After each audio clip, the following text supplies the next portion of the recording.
কে দিবে এই মাটি ভাঙ্গার ক্ষতিপূরণ? আপনি দিবেন? আমি দিব? কখনোই না। ভিডিওটা শেয়ার করবেন। দেখেন কি একটা পরিস্থিতি, অন্যদিকে কিন্তু বন্যা হইয়া মানুষের ঘর বাড়ি ভেঙে যাচ্ছে। আর আমাদের গাজীপুরে কিছু মানুষের অযৌক্তিক কাজে দেখেন মাটির ব্যবসা তো যাই হোক, এই যে মাটিগুলা বেকু দিয়ে কাটছে, কাটার পর কিন্তু এই জায়গাগুলা পতিত রয়েছে। এখন কিন্তু বৃষ্টির পানি বাড়তেছে, নদী বড় হচ্ছে, তারপর কিন্তু এই যে দেখেন পানি বাড়ার কারণে, ঢেউ আসার কারণে কিন্তু মাটি ভাঙ্গা ভাঙ্গা কিন্তু আসতেছে, টানের দিকে যাইতেছে। এই ক্ষতিটা কার হইতাছে?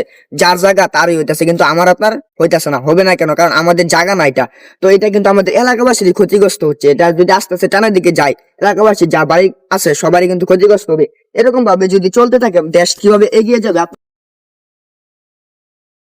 কে দিবে এই মাটি ভাঙ্গার ক্ষতিপূরণ? আপনি দিবেন? আমি দিব? কখনোই না। ভিডিওটা শেয়ার করবেন। দেখেন কি একটা পরিস্থিতি, অন্যদিকে কিন্তু বন্যা হইয়া মানুষের ঘর বাড়ি ভেঙে যাচ্ছে। আর আমাদের গাজীপুরে কিছু মানুষের অযৌক্তিক কাজে দেখেন মাটির ব্যবসা তো যাই হোক, এই যে মাটিগুলা বেকু দিয়ে কাটছে, কাটার পর কিন্তু এই জায়গাগুলা পতিত রয়েছে। এখন কিন্তু বৃষ্টির পানি বাড়তেছে, নদী বড় হচ্ছে, তারপর কিন্তু এই যে দেখেন পানি বাড়ার কারণে, ঢেউ আসার কারণে কিন্তু মাটি ভাঙ্গা ভাঙ্গা কিন্তু আসতেছে, টানের দিকে যাইতেছে। এই ক্ষতিটা কার হইতাছে?